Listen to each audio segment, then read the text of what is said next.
on ethnographic research and on Ibogaine in the context of the Bwiti subculture of Gabon. The book by Dr. James Fernandez, Bwiti, An Ethnography of Religious Imagination in Africa, is a highly regarded reference on ritual use of Iboga and was published in 1982.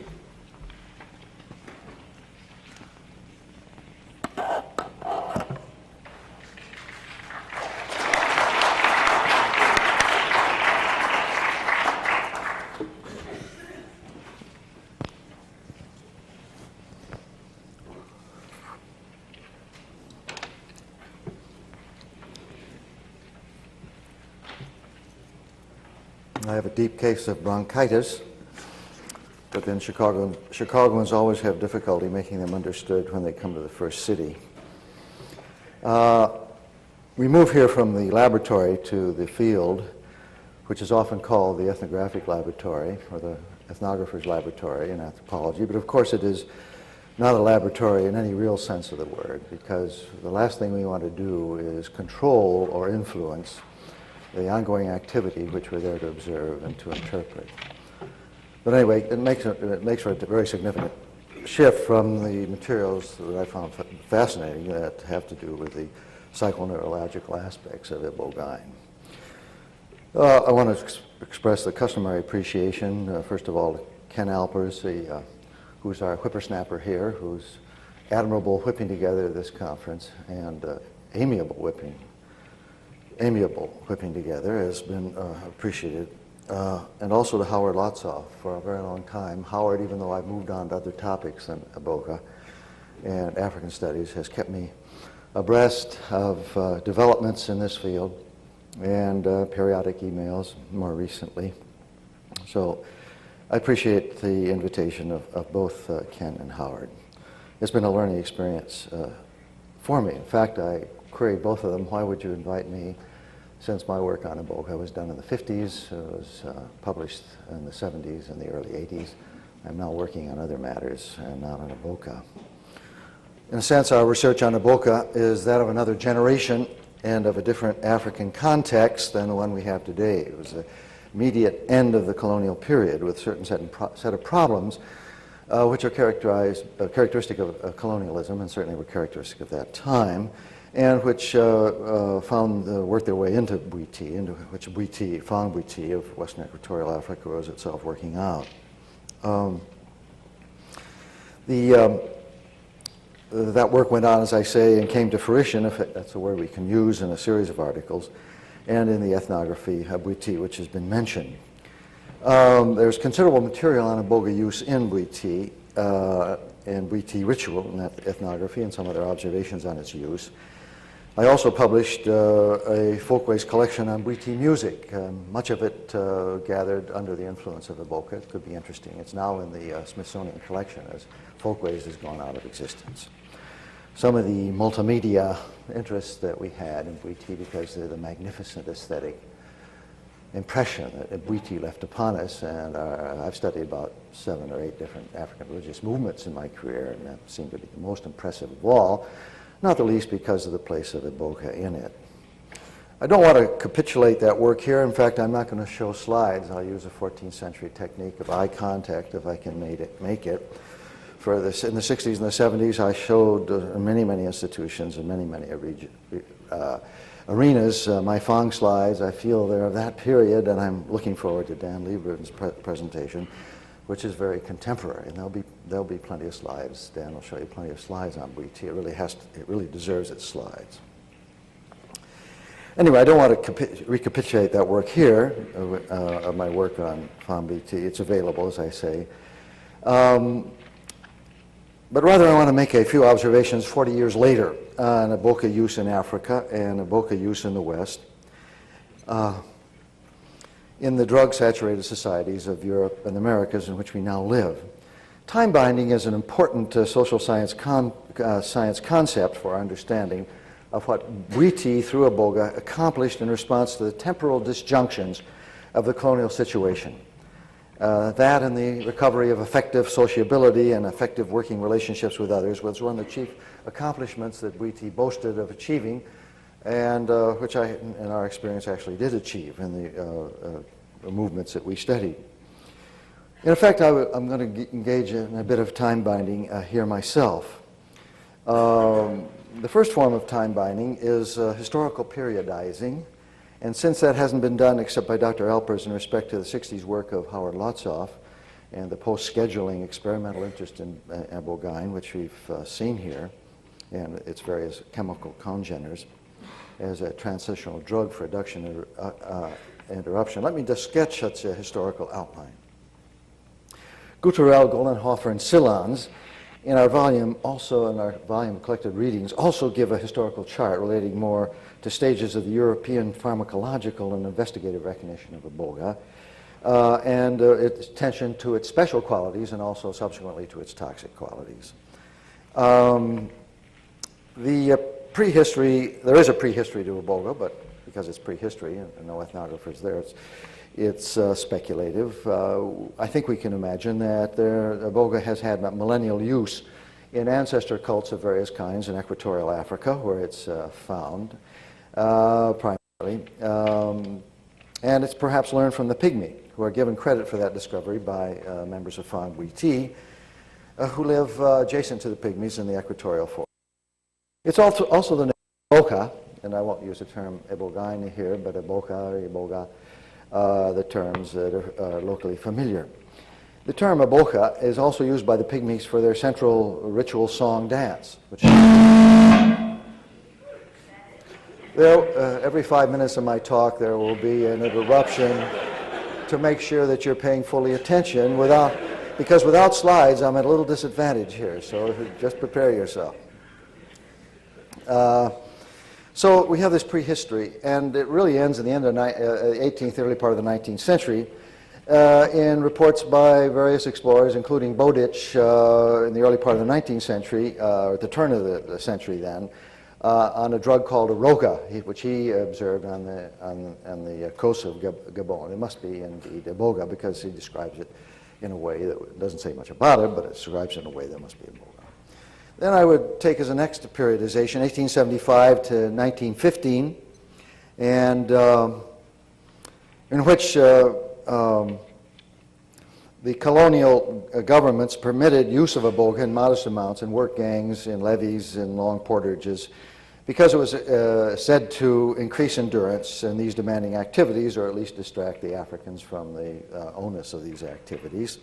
And particularly in the German Cameroon was this the case. This is also a rationale in Bwiti itself for preparation for their all-night dances, because Bwiti has danced all night from 6 to 8 in the morning, or at least the Bwiti that we studied in the late 50s. Then from 1915 to the present, the taking up of Iboga in various religious movements, such as Bwiti, which were attempting to syncretize colonial evangelization and resurrect some aspects of ancestor cult. It was these movements and the role of this particular drug in them that particularly interested us in our work. And by us, I mean I and my colleague and companion in this field work, Renata Fernandez. So we have a movement throughout from 1915 to the present from secrecy. It was suppressed, many of these movements were suppressed actively by the colonial governments at that time. A movement from secrecy because of suppression to quite open recruitment at the end of the colonial period. It's often called a secret society in the literature, but in fact it went through a transformation in the 50 or 60 years, an important transformation. And there was a corresponding expansion of varieties of Bwiti, and one has to specify what particular religious group one is studying to be at all accurate in an ethnographic sense. And there was more open use of Iboga, and so it moved from secrecy to actual recruitment, with Iboga being suggested as an important reason for going into Bwiti. In the 1980s, we see the appearance of Ibogaine tourism, or Iboga tourism, Ibo tourism, as sometimes called, by those interested in experiencing the drug effects in a permissive environment. The appearance of religious entrepreneurs interested in exploiting this source of income is a relatively new thing. It was not present at all when we were working there, but it is now an active part of Iboga, or the celebration of the use of Iboga in Gabon. And the appearance on the web of first-hand experiences of this drug tourism constitute a useful source of information, perhaps an object of ethnographic exploration. So from sacred substance to marketable hallucinogen in Africa is an important shift, transformation. Meanwhile, back at the ranch, the developments since 1960, which Ken Alpers has reviewed, which we have focused on here at this conference heretofore, have been an impressive change, impressive transformation of attitudes or understandings of Iboga in the larger world. Though, unlike some other African religious movements, Iboga has not moved outside, to my knowledge. Iboga or Bwiti has not moved outside its locale. Some other movements, actually one of the movements I studied in West Africa, the celestial Christianity, is found in Hyde Park, not more than 3 or 4 blocks from where I actually live. Small world, globalization indeed. I think though our own work was focused upon Bwiti and Iboga and Bwiti in the late colonial context, I think some useful comparisons can be made, particularly comparisons between the use of Iboga in that context as we knew it and its use at the present time as in various efforts to help addicts, such as the International Addict Self-Help Program, INTAJ. Let me summarize some of the points I'm making on that issue in my paper. I'm going to not talk about the issue of the way that temporal disjunction is spoken to or aided by Iboga in the eyes of Bwiti, nor I'm going to talk about particularly about the tropes in which Bwiti imagines the Iboga experience, which is an important part of any ethnographic analysis. Both approaches, the Western one, such as seen in INTAJ, and in the Bwiti that we knew, hope for a change of life way, which is visualized in Bwiti as a return to the path of life and death, and to the work of the ancestors, and thus as a saving from the confused and wandering state of those cut off in time from ancestral support. In INTAJ, this change of life way is understood as a breaking of the cycle of self-destructive behavior and the finding of new positive ways to approach life and its problems. The object in both cases is commitment to a new way of living.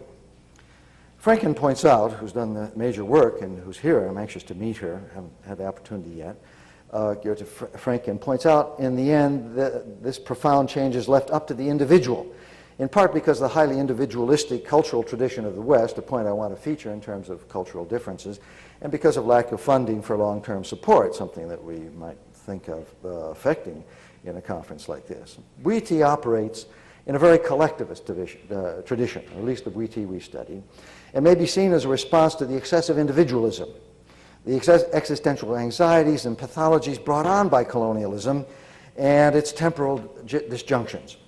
Bwiti sought to restore the sociality of family relations, and particularly relations with the dead, relations confirmed in the visions of one's dead provided by Iboga. It is in this sense we can talk about time binding and the binding of traditional social relationships, binding once again with the ancestors, since this was a society that engaged in ancestral cult. So we have a movement from individual consolidation to social time binding.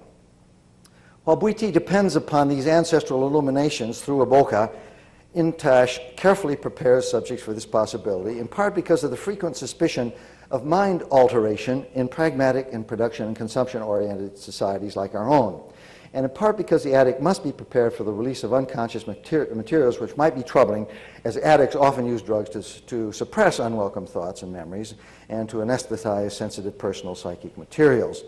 In Bwiti, it is just these mind alterations and visions, as carefully subsequently interpreted by religious leaders, that are counted on to facilitate the profound change desire and to convince the addict, or convince the member, not an addict, that's an important point, to convince the adept, I should say, of the virtuality of the restored social time relationships in which he or she is entering. It is of interest to compare the care offered to initiates or addicts in the two practices. A particular important part of INTAJ procedures, I understand it, seeks to provide a supportive, non-judgmental, and trusting treatment environment, the pro-choice attitude, as they call it. This trusting environment is carefully cultivated by thoroughly informing the addict about the drug, its possible bodily and psychic consequences, and by medical and psychological screening, and by actual in some cases, I believe, taking a small amount of the drug. Most important is the supportive presence of a team of Ibogaine experienced ex-addicts plus clinical personnel who accompany the addict through his or her experience. Often, they are almost never members of his or her own family, since tensions and problems with family members, one takes it, may be a part of the etiology of the addiction. In Bwiti, though here again we ought to emphasize there is some variability among the groups. In the actual ethnography, one is very careful to indicate what groups one is working with. Great importance is given to providing accompaniment to the initiate undergoing the heavy initiatory course, the basketful of Iboga, as it is called. Close companions on the visionary trip are the mother and father of Iboga, themselves members of Bwiti, who have undergone initiation and are thus Iboga users. They are almost never members of the actual family of the initiate, but members of the Bwiti family she or he is about to join. Because on occasion the heavy initiatory dose is said to have been fatal, that is, the initiate has gone to the land of the dead and not returned. I'll be happy to talk about that later on. The mother and father of Iboga must be constantly attentive to the physical signs of the state of the initiate to make sure that he or she does return. In fact, to help him as the ataxia centers in, to help him or her relieve themselves and pass from one ritual chamber to another. This father and mother team will henceforth continue to be especially close fellow members of Bwiti. We see in this comparison of the two courses of Ibogaine, or Iboga treatment, a similarity of concern about the hazards of full initiation and the need to be supervised by practiced and previously initiated people. We see a similarity of distinction between low-dose dosage and high-dose usage, where the latter is intended to break the initiate out of a former life way and lead him into a subsequent one that is better adapted to prevailing cultural definitions of useful work, and the former low dose to introduce or to subsequently maintain the adept every Saturday night, or maybe 1, 2, or 3 teaspoonfuls of dried Iboga will be given to the adept. In terms of continuing supervision and the providing of a focus group, Bwiti has, of course, the greater advantage. It is, or was, an established religious collectivity. Actually, this group still continues to exist. It is an established religious collectivity with continuing weekly ritual celebrations that offer the social setting in which each such supervision and support is routinely provided.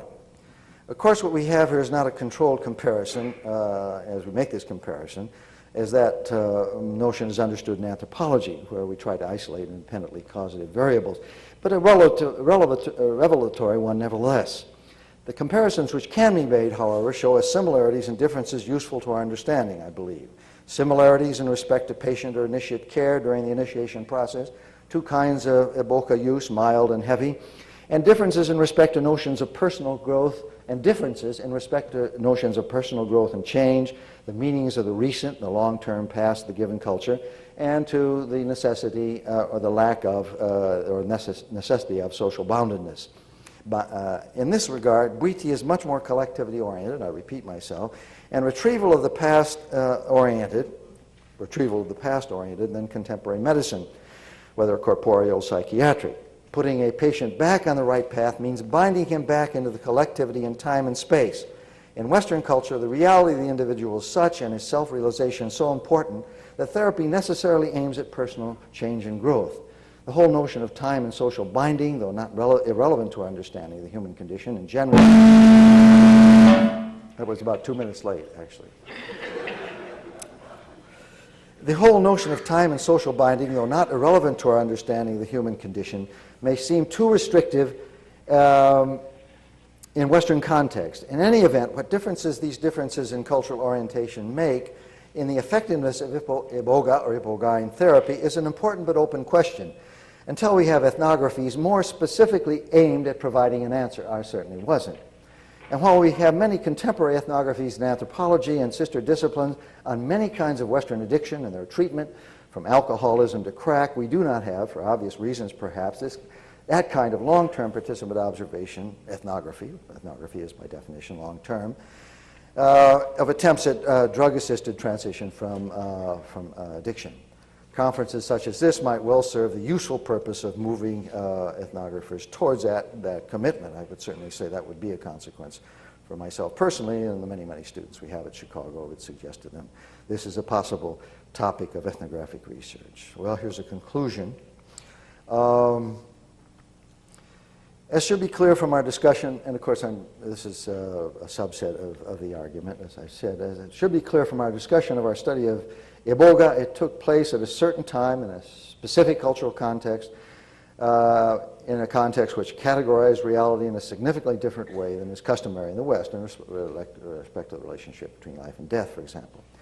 The members of the several religious movements studied regarded Iboga as a powerfully facilitating access to a greater reality than the reality of everyday life in this workaday world. A reality that bound together past, present, and future in mainly physical and social terms, and life and death in metaphysical terms. We ourselves worked hard in our ethnography to avoid or at least suspend the observer effect known as ethnocentric judgmentalism. We sought, in respect to the Fang categories and what they regarded as significant work in this world and the next, we sought to respect these. Such is the ethnographic attitude. Despite these differences between an equatorial African and a Western perspective, there are suggestive similarities between what we in this conference are interested in and what the members of Bwiti were interested in. We are both interested in Iboga's power to work a transition from one burdensome state of existence to another, more workable. We in the West, by and large, live in hard-working and fast-moving cultures where drug addiction is an impediment to effective project planning, and where Iboga shows potential for transiting the addict back into such a workaday world. That common purpose in our comparative studies, those begun and those to come, should not be impeded, but rather informed by these significant different views of the cultural categorizations of reality as exist between members of Fang Bwiti or Fang culture and our own Western culture. The Bwitists, those of the several branches with which we worked, talked about their work as the work of the ancestors. We also took their use of that word work very seriously, though the colonialists did not. General observation by colonial authorities or bureaucrats was the Fang didn't work at all. We took this word work very seriously, as will be noted, although it is a different kind of work than can be easily appreciated in highly practical and self-actualizing societies. But one aspect of that work, which all of those working together to solve, all of those working together, such as ourselves, to solve one part of the problem of addiction, the problem of leaving it, is a dedication of this religion to a long-term follow-up or aftercare, we might call it, of the initiate become adept. Bwiti, in the best of cases, was concerned to maintain a persistent social communion among its adepts, a communion based on binding them together into repeated all-night ritual coordinations in the presence of the ancestors, abetted by, as I say, small quantities of evocative ingestions of Iboga, which may have had other physical consequences as well, when it was only 2 or 3 milligrams per K. In this social religious support lay Bwiti's success in its flourishing chapels in maintaining the fidelity of its membership. This attention to continuing communion is something worth pondering. Indeed, it is being pondered in clinical medicine with a recent emphasis on the formation of support groups for long-term care of various kinds of illnesses, chronic illnesses. As we have seen, the Banzi, the members of Bwiti, use the trope of the path of life and death and its implied meaning of losing the path and rediscovering it through initiation, an experience usually abetted by the initiatory images induced by Iboga and the sense of path-like excursion and panoramic recall that they provide. All therapeutic groups need their organizing tropes, and the path, perhaps more than the trip trope, seems a particularly apt image for committing the beneficiary of Iboga to enduring change and improvement. In any event, the interest in Bwiti through a regular pattern of ritual practice and small stimulative use of Iboga week by week to maintain the member in communion and on the right path is a challenge to current Iboga therapy taking place in dispersive, highly individualistic societies. A cultural condition that at once challenges effective therapy as it and its attendant anxieties are possibly part of the cause of addiction itself. We will end on this note of the challenge to us all of long-term care, a care only precariously left to the individual addict, as we've heard and probably will hear. Bwiti provides a continuing program of ritual practices with social accompaniments whose purpose is to engage the collectivity in path maintenance for the new initiate and all subsequent initiates. We may perhaps still learn something from the collectivism and communalism of what we rather offhandedly call the tribal societies, a communalism and collectivism, which in fact has long been one ideological pole of the dialectic of Western politics, whose history may not yet be over. But that learning must be much enhanced by careful comparative ethnography of present-day Ibogaine interventions and therapy, and that I think we must try to encourage, and it's certainly been something that's been encouraged in me in attending this conference, so I must appreciate the opportunity of being with you. Thank you.